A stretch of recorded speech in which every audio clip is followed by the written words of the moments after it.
So in this session, we want to continue to think about thinking. And in the previous session, the first session, we spent a bit of time thinking about assumptions, and it's inevitable that you will make assumptions based on your background. If you're a Christian, you'll make assumptions based on that background.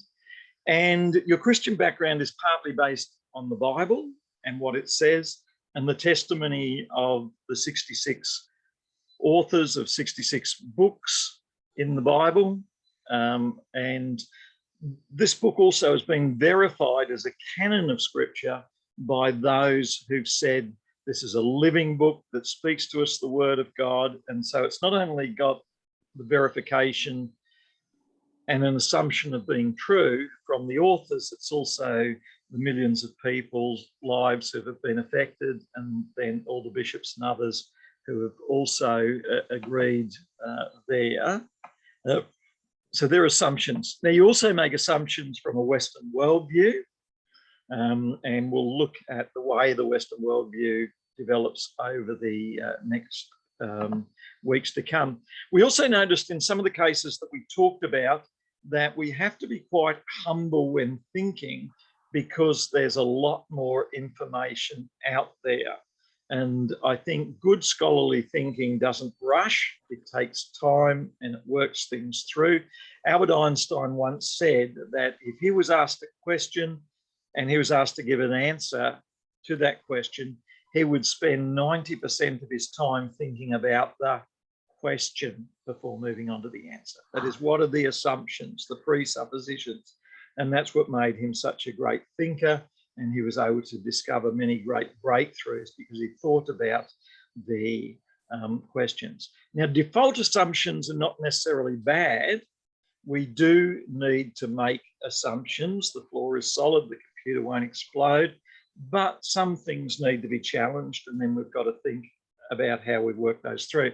I've got a couple of art-related questions for you here. French, this is not a pipe. Can I get you to write down, possibly, what is a meaning of this statement, this is not a pipe? And there could be assumptions that you might make here with this. While you're writing that down, perhaps starting with Gary Cook, any thoughts on what is meant by this picture on a wall which says this is not a pipe? Could be, can you hear me? Yeah, that's possible. Yeah, it could be referring to this is someone's lifeline, essentially. Yes, it could represent all sorts of things. It's just a pipe to me. It's something that I rely on daily to get through the day. Yes, yes, this is not a pipe, this is my life. I had an uncle who had a pipe like this, and he may well have thought that way. Sally, any thoughts on what's meant by this is not a pipe?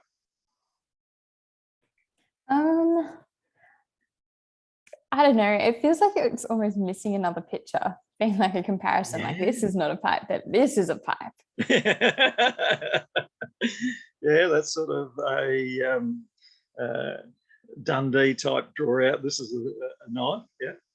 Martha, any thoughts on this is not a pipe? I feel like it might be some sort of advertising.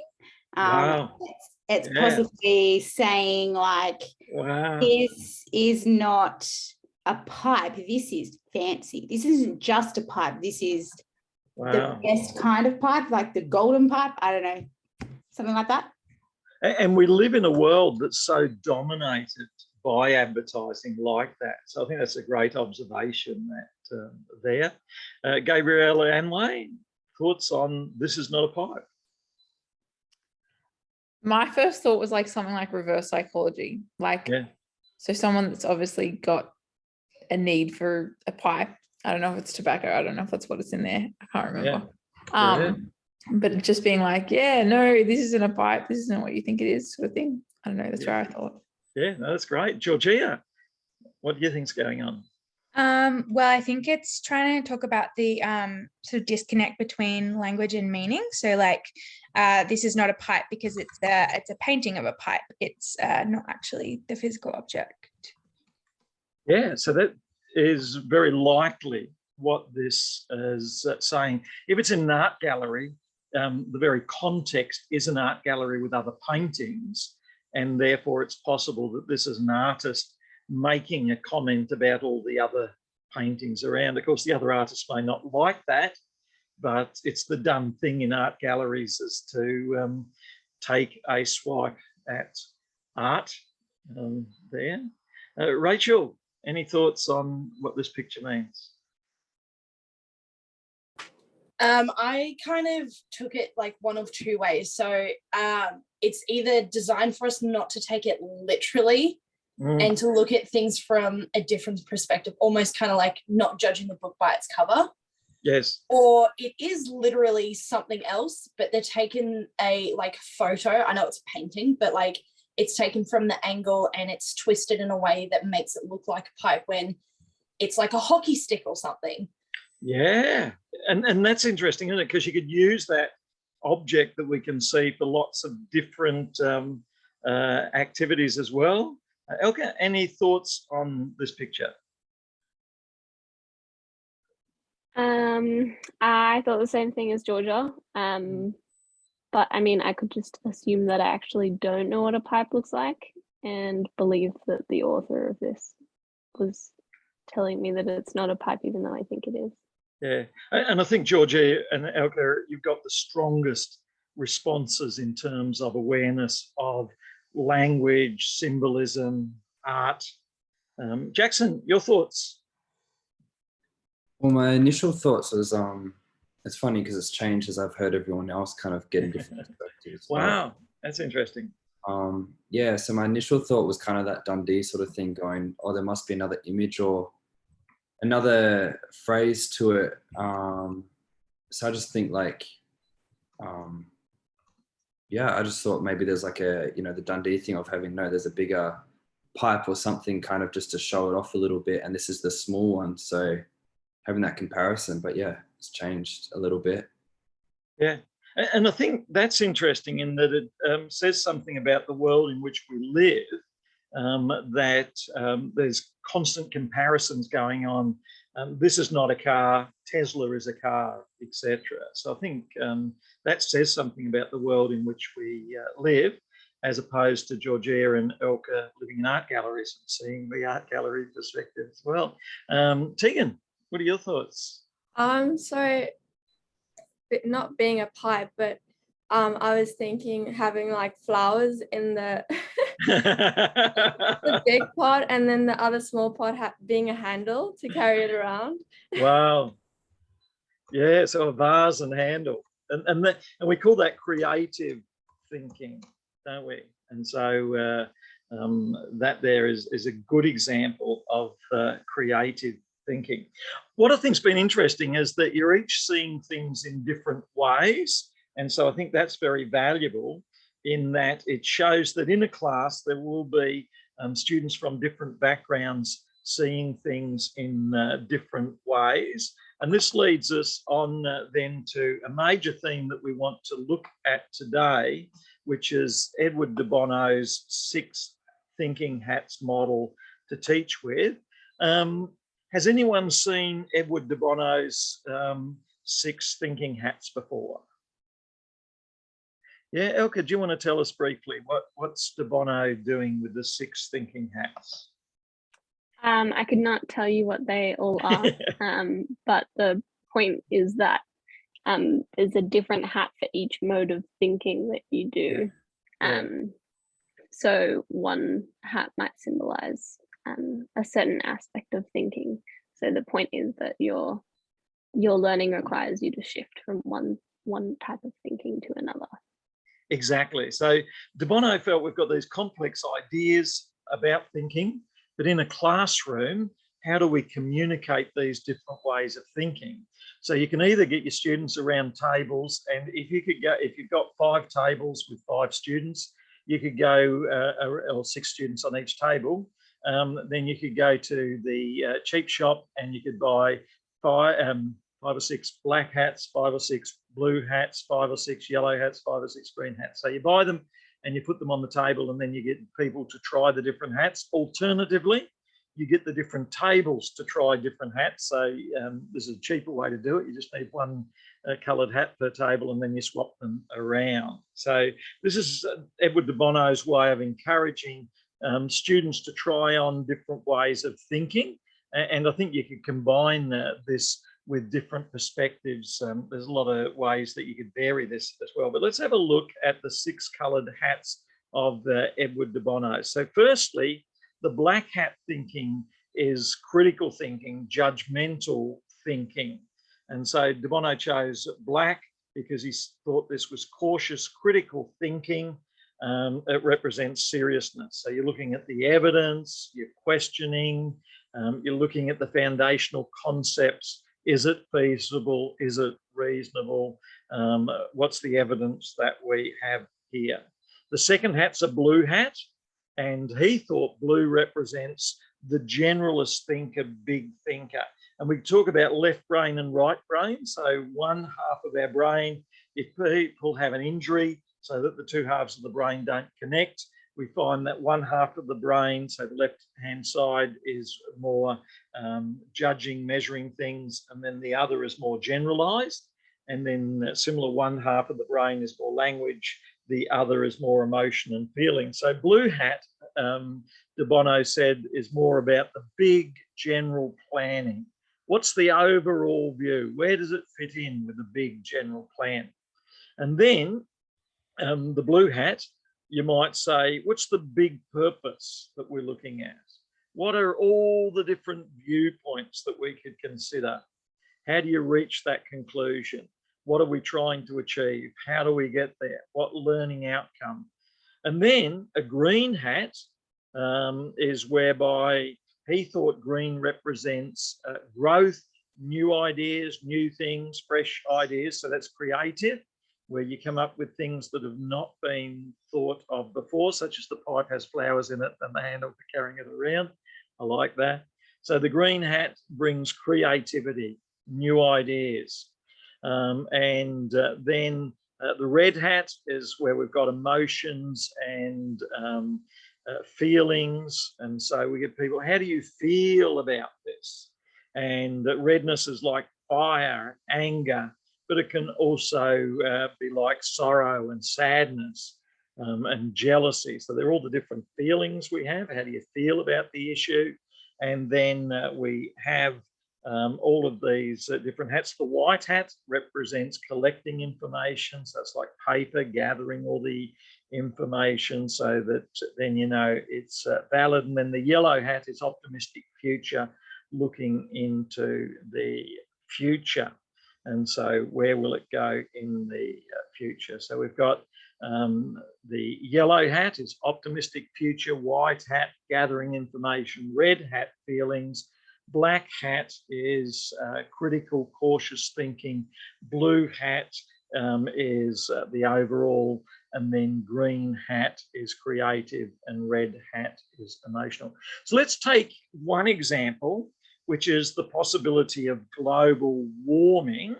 Can I get you all to write down what's an example of some critical thinking, black hat thinking about the global warming question? So write down, you've got your computer or a piece of paper, write down what's a critical assessing of the situation, black hat thinking, global warming. Then after you've done that, I'll get you to move on to the blue hat. So firstly, black hat, what's cautious critical thinking about global warming? And then the blue hat, we take our black hat off, put our blue hat on.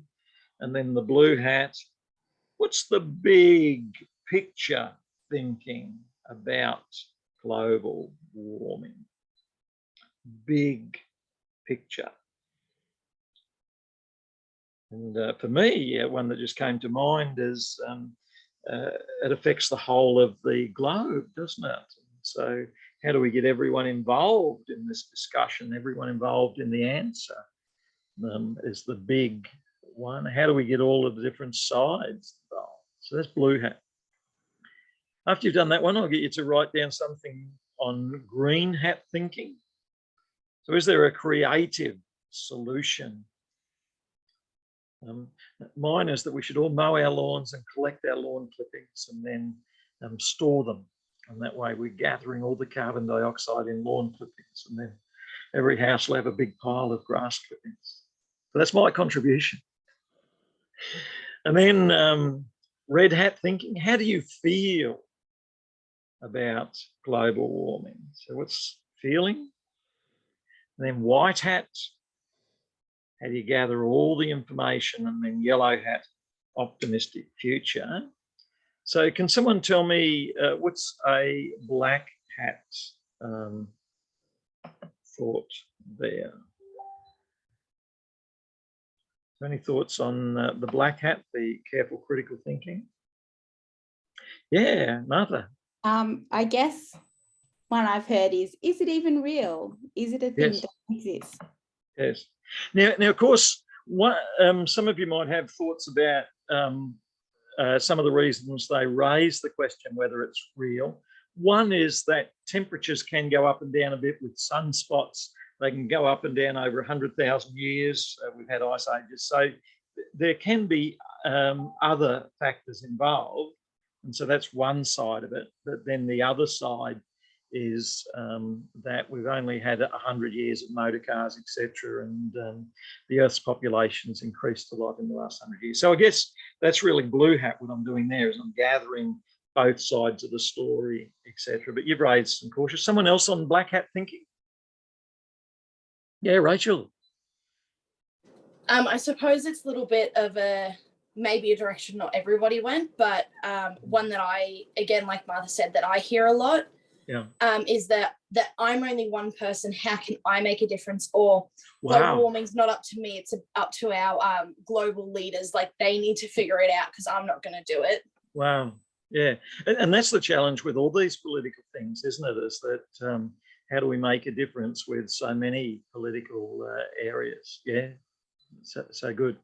Let's move on to blue hat now then. Someone got a big organisational blue hat example of that. Yeah, Jackson, do you have any thoughts on blue hat thinking, organisational, big picture? Yeah, I'm a little confused, not gonna lie. That's a tougher one. The blue one. I'm a little bit stuck on that, to be honest. Yeah. Yeah. Someone else, Georgia, do you have any thoughts on blue hat? Yeah, I said if we want to live in a world where we can continue to think about the continuity of the globe, we have to address this issue or we won't have a world to continue to think about. Wow. So this really is a challenge, isn't it, for the future? I like that. Okay, any thoughts on blue hat? Could it also be what someone said before, like with the black hat, this is too big for me. It's something that our governments should be looking after. Yeah. The blue hat is thinking that our, politicians have, I guess, our livelihoods in their best interests, which means addressing global warming. Yeah, and to me that then connects with the green hat. Next one, the creative. How do I, even though I'm one person, make a contribution? And I guess if you start to work through that creative, one way you could go would be to buy bits and bits of land, and then you could add plant trees and all of that. The Beatrix Potter story had that on it, didn't it, with the Lake District? They were going to knock down all the trees around the lakes of England, and Beatrix Potter started to buy up one farm after another, and using her Peter Rabbit income, she was able to do that. So that was, yeah, very good. Elka, any further thoughts on blue hat? Yeah, that one kind of stumped me a little bit, but I think with regard to global warming, I was thinking more like, how do I sort out my thoughts around global warming? So black hat thinking was like upfront questions about what do I know about global warming? And then blue hat thinking was like trying to figure out what worldviews people were coming from when you hear about opinions of global warming, which I don't think that was meant to be it, but that's what I thought of. when I was actually, I really like that, Elke. organisational If you put a whiteboard up or sticky notes up, you could actually group the ideas in different ways. So you could certainly divide it into half, for and against, and then in the for and against, you could divide them further, and you could say we can organise the biological, and we can organise the chemical, and we can organise the motor cars and transport and industry, and so I think under the blue hat, it could be, how do you organise your thinking? Might be a good way to go. Let's have a look at the creative. Any thoughts there on the creative? Someone got a thought on the creative? Yeah, Rachel. I have like green and red kind of overflowed for me, but green hat for being creative is being less wasteful, and like if I want to make a change, going zero waste, and maybe thinking about and designing, coming up with products or suggesting products to people that have gotten on board and that are also trying to make a difference can use, that are going to reduce things like, a big thing is like stuff going into landfill, making sure that that all gets recycled properly. And just like, and it kind of went with like my red hat, that it all kind of tied back that if I make lists of how I feel about global warming, I can always constantly remind myself of why I'm trying to make a difference. Because so many people before me have already tried to stand up to our governments and tell them that there's something wrong, and they refuse to take notice. So we have to do it ourselves. Yeah, that's great. That's great. Hey, a house just a couple of houses down from ours, the people decided to sell their house, and then they couldn't get rid of the furniture. So they called a mulcher in to mulch all their furniture. And some of their furniture was 2 or 3 years old. And I saw what was going to happen. I saw this big machine that was going to take their beds and everything in. And they fed a 2-year-old double bed that's worth a bit of money into it. Chop, chop, chop, chop, chop, chop. And then I said, whoa, whoa, whoa, whoa. So I managed to ring around and get a local op shop to come up, and they came up, and we saved about half the furniture, went off to the op shop. But I thought that the amount of carbon dioxide in remaking furniture rather than chomping it all up, I thought, this is, yeah. So it's a world we live in that has these different ways of understanding. So I like what you said there. Someone else on green hat thinking? Education. Yeah, wow. Yes. And we often forget the educational side of it too, don't we? So that's really good. Red hat thinking, someone want to tell me what happens here with the red hat thinking, and you could combine that with green hat too. Yep. I thought you could be a bit like Peter Garrett. You could write a song, how can we sleep while the earth is burning? And you know, you could, red hat, you could express your emotions in song. And so that combines creative with red hat emotions. Anyone else got an emotional response? Hug a tree, that sort of thing. Yeah. So that's red hat. So, and I think it's important that students get opportunity to think about the red hat. White hat, anyone got any ideas on how to do the white hat thinking?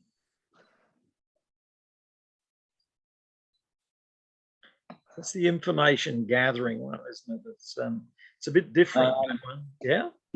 Going through history and kind of gathering up observational data of what's been happening over the few years. Yes, and that's one of the things we want to look at next week, is start to look into history, because history can be very, very telling. For instance, it was only 150 years ago when they didn't have such good sewage in London, people died. There's all sorts of things history can tell us. Yeah, so I really like that white hat. Any other white hat insights? So certainly white hat can gather that information. And then yellow hat, any optimists here? A better world ahead for us. I definitely consider myself an optimist. Yes. So, yeah, but I have to get some of the odd thinking out of the way. Yes, yes, yes. And that could include the yellow hat. How do we identify what's stopping thinking of answers? And you've already identified one, is that if we see ourselves as just one person out of 24 million Australians, then that's the pessimistic thinking. But the optimistic is that one can make a difference. So I encourage you, this is a great way to stimulate thinking approaches for students in your class. And so we could put on the hat and we could all think differently about the pipe. We could also think differently about a map of the world. Can anyone tell me what's wrong with the land sizes in a flat map of the world? So we've got Greenland looking very large. Rachel? That with flat maps, and it's quite interesting to go onto like YouTube or the one where they compare sizes of from flat maps, is because the scales aren't done properly, and something that you think is so far away from us really could be like very much next door. Yes. So it's the scale, and then actually how it's displayed on a flat map is just how they've put it up, rather than like, I know you've got one on there that, you know, we're actually quite close to a lot of things more than we realize. Yes, yes. So really the world's a globe, and it has to be put onto a flat surface in some ways, and there's a few ways to do that. You can turn it upside down, you could represent the sizes. So there's a few ways you could do it, but this is probably one of the more successful ways, is to try and show that it's a globe that's been spread out. One of the illustrations that really struck me as being helpful is the question, can a circle be a square or rectangle? And the answer is yes, if you step up to a higher dimension. So can someone explain to me how the circle is a square or rectangle here? Possibly because you can see it from two different perspectives. Yeah. So someone from that perspective can see it like that, and someone from that perspective can see it like that. Yeah. And this can be really helpful for the children or students in your class, is to realise someone may have one perspective, so global warming, we've got economics, and then someone may have another perspective, but global warming, we've got threat to life, plants and animals. But is there a way of seeing something that's a bigger picture? And so this here reminds us that there are things that can look different, but from a truth perspective. And next week we'll start looking at what is truth, and we'll look at truth from various perspectives. Next week we'll start looking at the Greeks and Socrates, and then the week after that we'll look at Christian perspectives on wisdom as well. And one thing Socrates said was, we know so little. So true wisdom is knowing that you know next to nothing, being humble. And I think you can easily picture someone who gets the first day at work as an apprentice, and you probably think you know everything on your first day at work, don't you? Because you're just so excited and enthused. And 6 months later, you realise you know a lot less, and 3 years later, you realise you know a lot less. And there's something very interesting about that, is that the longer you're in a particular position or job, you recognise how much less you know. And it's the reverse of what you would think. And so there's a real danger in the first setting off, where you think you know everything. G.K. Chesterton similarly said, it's very good for a man to talk about what he does not understand, as long as he understands he does not understand it. Actually, an interesting statement. Can anyone tell me what's wrong with the statement, I am a liar? They're telling the truth. That's right. For that to be true, yeah, so it's actually, so some things can be the reverse of what you think. In the Bible, there's lots of proverbs that speak about knowledge and understanding and wisdom, and also speaks about the wisdom of keeping quiet. And in a Christian classroom, you might want to have some proverbs that you could put up and share with the students about wisdom. There's lots of different ways of knowing, and often it requires language and metaphor. So we use different images to describe what's happening. We've just had storms go through, and there have been different metaphors metaphors used for this, the storms that have gone through. But the language often isn't exactly true. Often they're metaphors that are used. When we talk about knowledge, there can be knowledge with one correct answer. There can be knowledge that has many answers, and there can be knowledge that depend on the person, such as which type of chocolate's best. So there can be taste that can be different. Got a question here. Can I get you all to write down an answer to this one? Is this good art? So can I get everyone to write down, is this good art? And then why?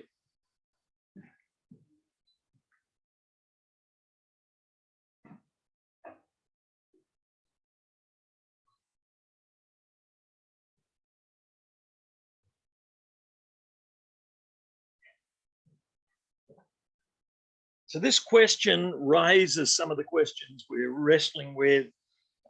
What assumptions do we make? It also raises educational teaching questions. That is, how do we scaffold our understanding? That is, if you're teaching an art class, you'd begin with certain basics about art. If you're teaching a group of students, you might ask the students, what do they know already? And so you'd scaffold up from the foundation that way. So there are certain assumptions that you'd make, there's certain information that you would like. Gabriella Anway, what are your thoughts on the question, is this painting good art? Well, I think I did art in school, so I'm coming back to my thinking of what they thought were teaching us. But it's that whole thing of relativeness, like, is it good art for that type of art, or that like style, or whatever you want to categorize it as? Like, I wouldn't necessarily put that in my living room, but that's not to say it doesn't make it good art. Do you know what I mean? So it's that whole relative thing. And I like the way in which you relate the value, the goodness of the art to other categories, such as a romantic period or a classical period or a modern art period. And so there are different periods in history. There are different schools that hold different values in their different schools. So like that. Someone else, is this good art and why? I think it is. Yeah. I see. I am interpreting the art in a way of an old man who has his world around him. He's fragmenting and it's clouding as things happen in old age to these people. And yeah, that's great. Rachel, your thoughts? Kind of like Gabriella said, like, I am not an artist. You ask me to draw a stick figure, it will look really, really weird. But like, I might not personally like it, but art has always and probably will always continue to be subjective.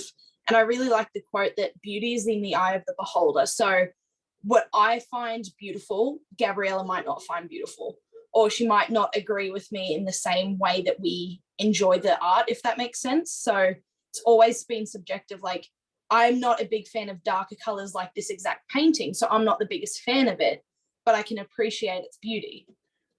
And you raised some interesting questions there about subjectivity, Rachel. One is a healthy subjectivity, and Soren Kierkegaard, 1820 to 1850 or so, had a healthy view of subjectivity. And he said, unless every one of us, 24 million people in Australia, have the right to have our subjective views, then we're not really living unless you can be subjective in that sense. That's part of life, is having the opportunity to express your views. It's part of living. However, there can be a negative side of subjectivity, and you might be able to think of negative sides of subjectivity. Someone able to tell me, what's the negative aspects of subjectivity? Your view. Sometimes the situation doesn't call for your view. Yeah, exactly. That, and even if you're the boss of a company, you may be wiser if there's 12 people leading the company to ask what they think, because if you say, this is my view, this is what we're going to do, you're relying on 1/12 of the experience on the board. Now, there can be times where you may have 12 times the experience of the other board members, but if you don't, then that's not the right time. Yeah, so I like that. Someone else able to tell me the dangers of subjectivity? You're missing other people's views. Yeah. So, you really want to be able to hear what other people express themselves and why. Yes. Take that into account. And you could be missing other important aspects of evidence. So if you go to the police station and they say, I feel this is the criminal, if that's a subjective view of the detective, you'd rather have a weighing up of the evidence. Now, the detective may intuitively feel that one person is the criminal, but it could be based on unshaven, the clothes they wear, etc. And so there's subjectivity, a lot of things are going on. As we began saying with Freud, there's a lot going on in the subconscious. Can anyone tell me, why do they rely on a pilot of an aeroplane being asked to rely on intuition instead of saying, pilot, when you land a plane, you have to think through all of the points involved. So a pilot does have to think through all the points involved, but often the pilot of an aeroplane will often rely a bit more intuitively on their skill. Jackson, any thoughts why in some cases, like pilot of an aeroplane, they'll get them to rely on intuition rather than all of the things that they would weigh up? Yeah, obviously for the pilot, they're in that situation, they're in that that current situation, so they're able to feel exactly what's going on in that moment. And it's one thing for someone to tell them exactly what to do, not knowing exactly what they're feeling and experiencing. So I think it's important for the pilot to go off intuition as well. Yeah, and if they've got 100 instruments telling them 100 pieces of information, they can't weigh it all up. But if they've been in the flight simulator and tried at landing under wind and under rain and all sorts of conditions, then they've developed intuitive responses in their muscles, in their subconscious, as well as in their conscious. And one of the problems of the conscious mind is that it can only handle 6 or 8 things. There may be a few more, but it can't handle everything that's going on. And so even soldiers, they'll often get them to be trained so that they respond intuitively. And so intuition, subjective views aren't wrong, but there are weaknesses there. Weighing up the evidence is useful, and we did that with a few cases that we looked at as well. But again, you've got to look at that. So is this good art? It depends on what we mean by good. And there are categories of modern art, there's categories of art. So what's the criteria? And in teaching, we often have to guide students as to what are the reasons for certain values. Now, of course, people can do well breaking the rules in literature and art and music, but we've got to guide the students, but we've got to be open as well. So is it good art? Sometimes it's possible to argue about these. Another question, who's the greatest writer that ever lived? Can I get people to write down what they think about who the greatest writer is? And then we start with Elka. Your thoughts on who the greatest writer is? That was a really quick thinking time. We'll have to rely on intuition. Yeah, that's really hard to say. Who I think the greatest writer who ever lived was. I like the way you talk it through, because that gives you thinking time. Let's go to Rachel and then we can come back. Yep. She's showing a lot of confidence by her expression on her face. I think I have two. My two are Jane Austen and C.S. Lewis. Wow. Yeah, I'd agree. They're both great writers. Gabrielle Anway, your thoughts? Yeah, look. Honestly, I don't know if I could say one. I don't know. I was going to say Shakespeare, but I don't know. Sometimes you wonder whether he's overrated. And that Romeo and Juliet thing will never take off because they both die at the end. But you can see here there are certain categories, but you can use this with your students. You can ask questions. You can get them to think through. And there are three categories. There are absolute answers, there are variable answers, and then there are matters of taste. So to be a critical thinker, which we've discussed in these 2 hours, things aren't always what they seem to be. We've got to make assumptions. We've got to examine. We've got to analyse, and then we've got to put that down. And in an essay, let me encourage you that often you want an authority figure if you can. And so usually we would say, rather than just quote a person, better to quote someone who's got a master's or a PhD, who's a recognised professor in the field that they are writing in, and then if they've published significant work in that area. So there are ways that we can see authority figures as having reason for having their authority, and also if they're recent, though some of the older authority figures like John Calvin and others can also be valuable. So things aren't always what they seem. We have to examine and analyse, and sometimes we can rely on authority figures and rely on evidence. Certainty is very difficult to come by, so we can't always be certain. We need to be humble.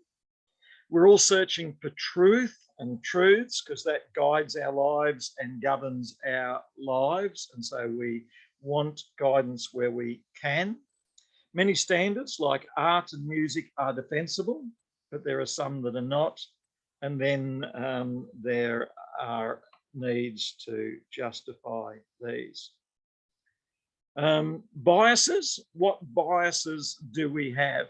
Can I get us to be a bit open here, and we can go around and look at our biases?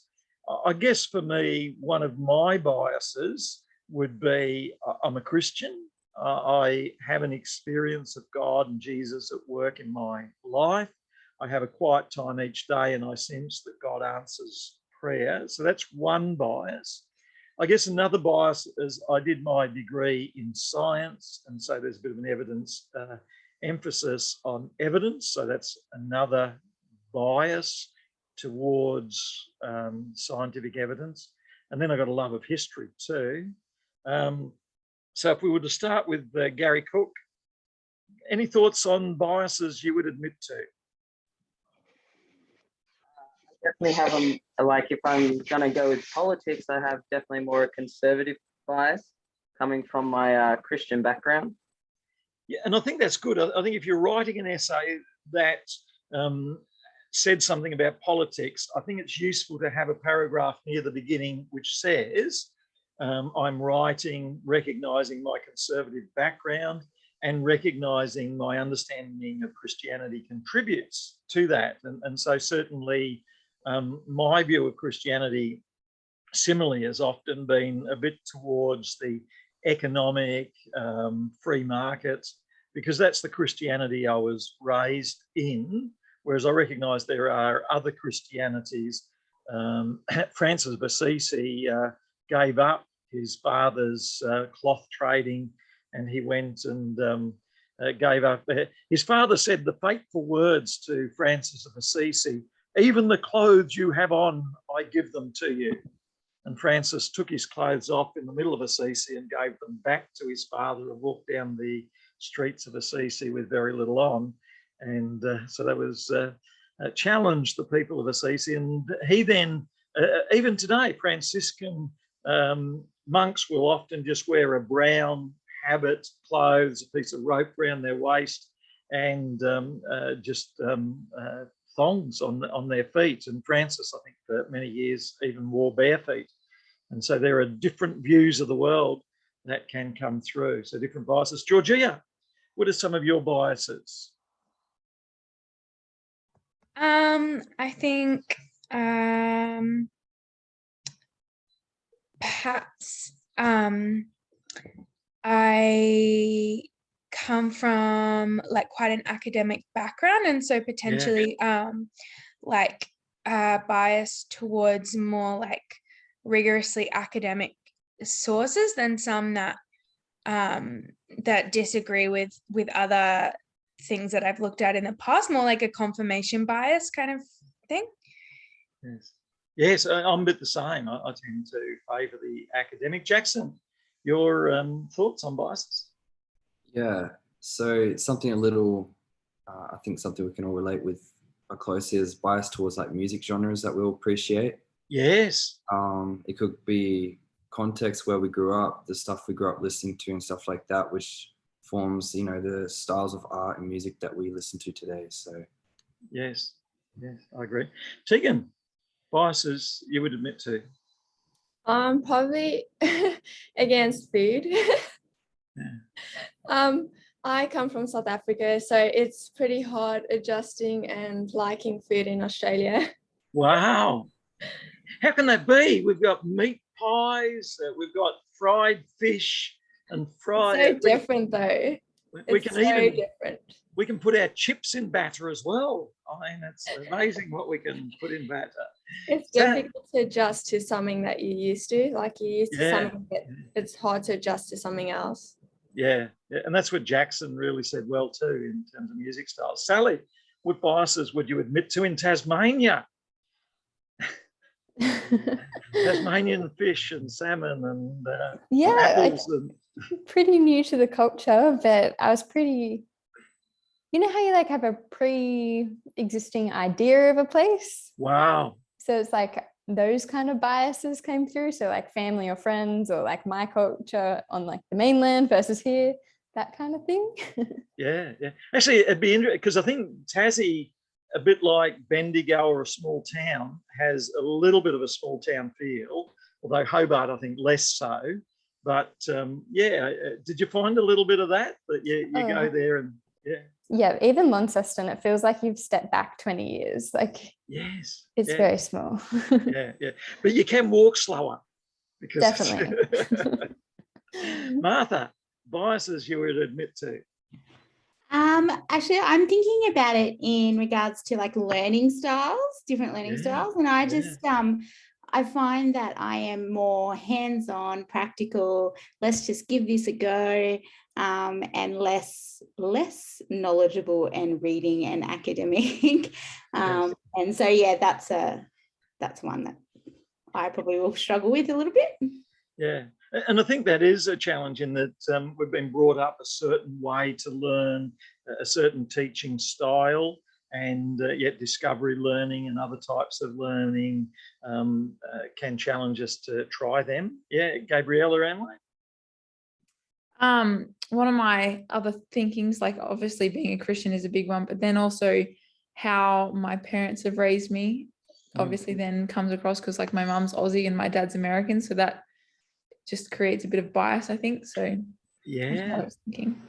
I think that'd be very interesting, the contrast between American and Australian views. And Rachel Gossie, what are your thoughts on biases?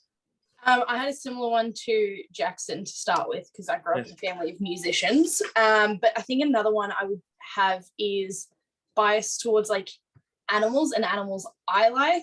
I'm a self-proclaimed like country bumpkin. I grew up with acreage and horses, chickens, big dogs. So I'm not a fan of small dogs. I don't particularly like them.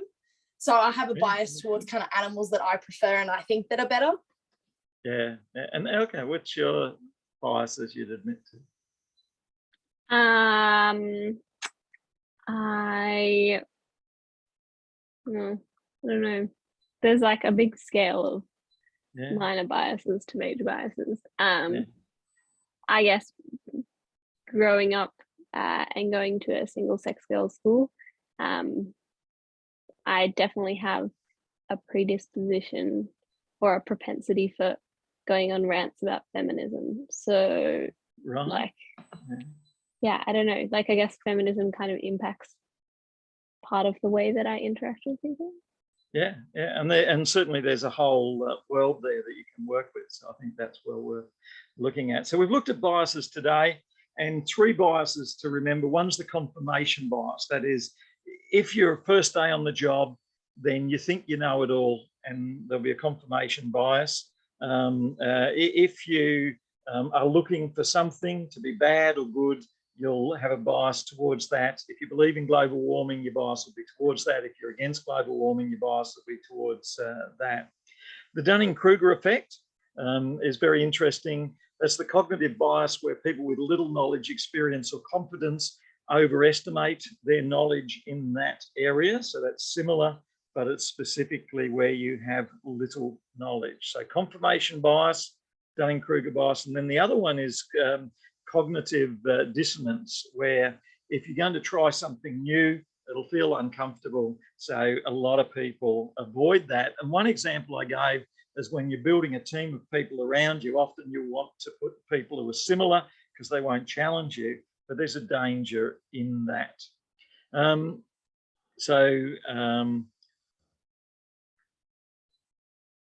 Epistemology we can go on and look at in the future. Skepticism, questioning, but we won't go on to that. We'll look at that in future times when we do science there. So finally, this diagram here suggests that initially you have a great deal of confidence, then you recognise how little you know, and then as you grow, you increase in knowledge and you go further up the mountain with dips when you realise there's something you don't know. Children go through this experience and we go through this experience, and so it's important to support people as they go through this journey in life.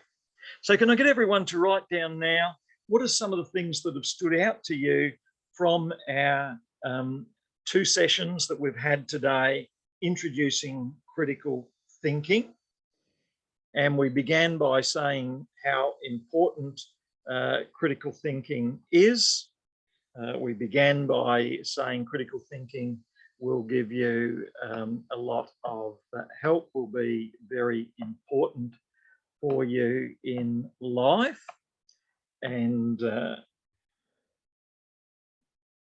we said that there are different meanings about thinking, but it's important to recognise thinking is important for us as people to help us understand where our knowledge comes from, how do we use it, and it's important for us to do well in life, and it's important for us to understand how our students are learning in order that they might do well.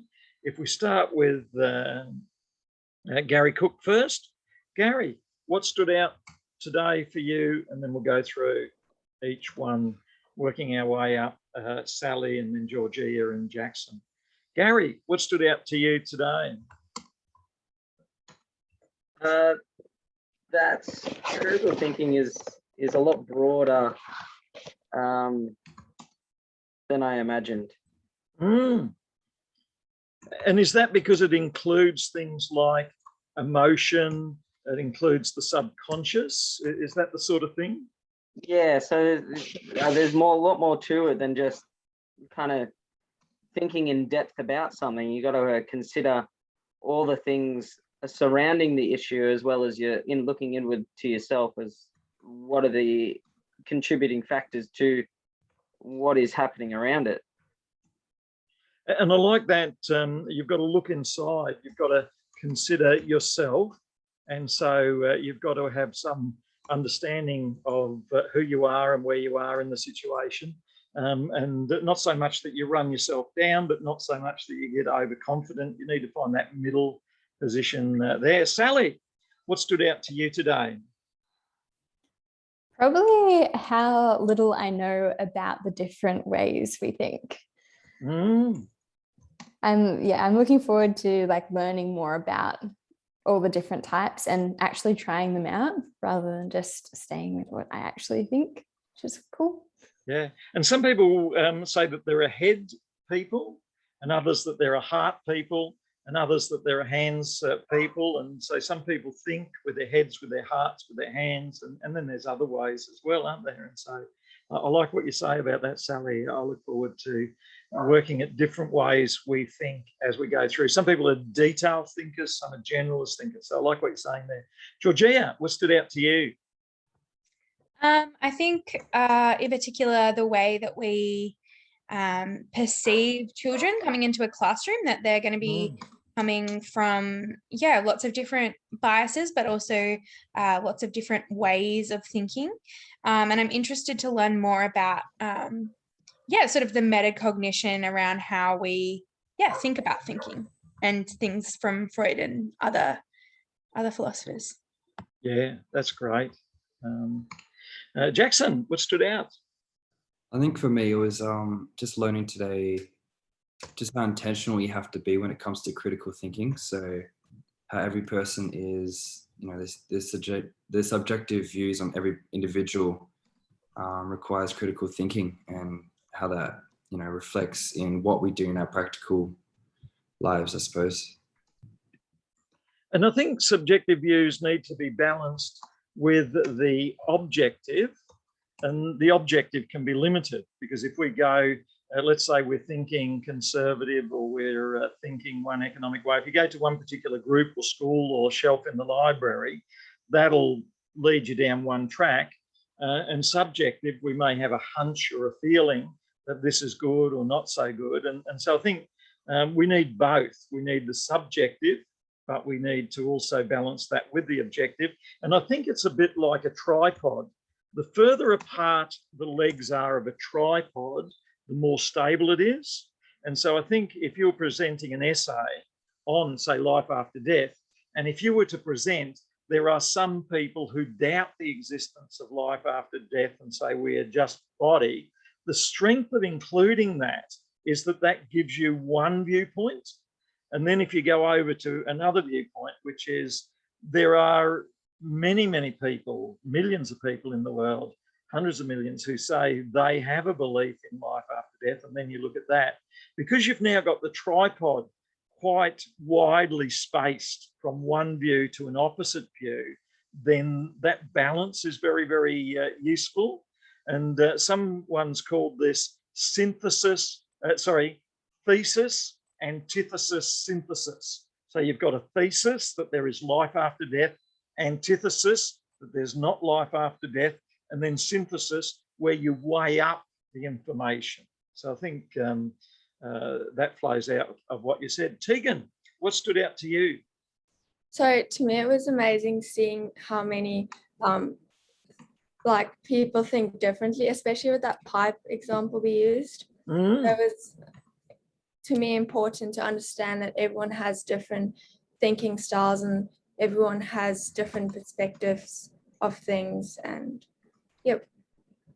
And I think it's important in a classroom to value all of these thinking styles. One of the real challenges in the classroom is that if a child is slightly younger or shorter, then they'll think that the taller and the slightly older person, they know the right way to do it, and I'm just not able to do it.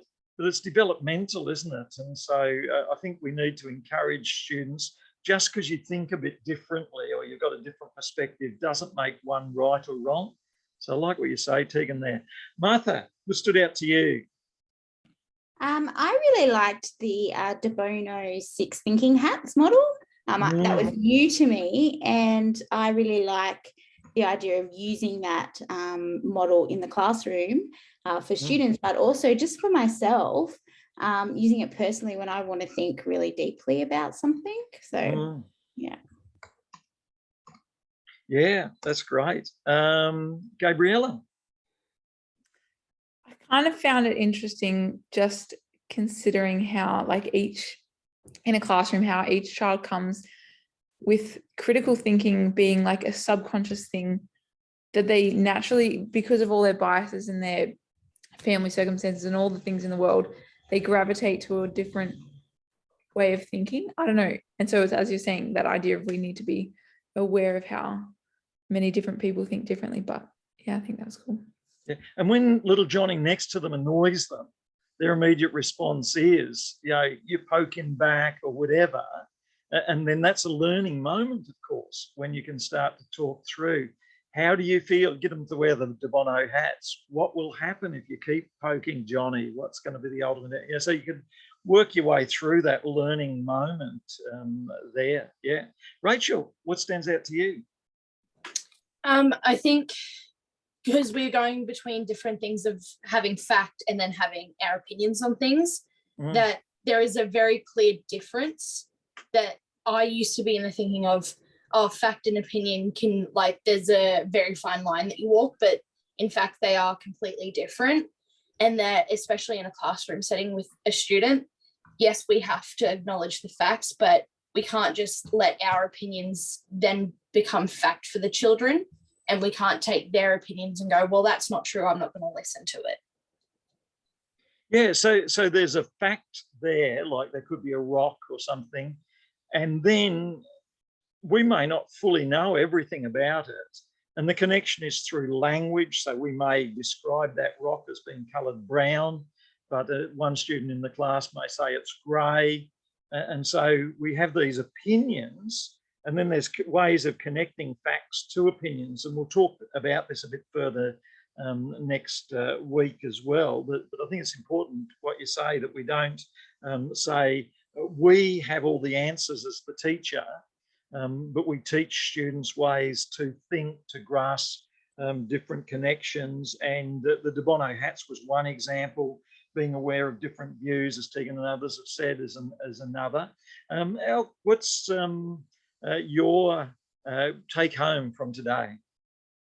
Kind of going off what Gabriella was saying about the way that kids learn and think. The Freud's unconscious, preconscious, and conscious, the ego and superego, was really interesting, especially in relation to the id, and just the way that students might impulsively act, and then thinking about what the connection might be between that and the conscious and the preconscious, and trying to figure that out. Yeah. And that can be helpful, can't it, to explain to the students that there are these things happening in your life, and you don't have to just respond to the impulsive. Often you can do much better in life by taking time, working things through. And so you can become the agent who rules in your life rather than allowing things to push you around. And then this idea that the whole person is not just the ego, but you have to own these impulses that can lead you to do the wrong thing, and the hopes and dreams and superego that can lead you to do a great thing. Shall we pray as we close? And then if you have any questions at all, happy to answer any now before we switch off totally. But you can also send emails as well. Heavenly Father, we do thank you for the opportunity to reflect, to learn. We thank you for each other. We thank you that you are the author of life to us, and that this life includes opportunities to know, to work, and to teach and to grow. Pray be with us, be with the students that we teach, in order that they might grow as well as we do that which we've been called to do effectively. Amen. Amen. So thank you, each one. Any questions before anyone goes? Otherwise, we'll see you. Thank you. Ben. Thank you. Thank you.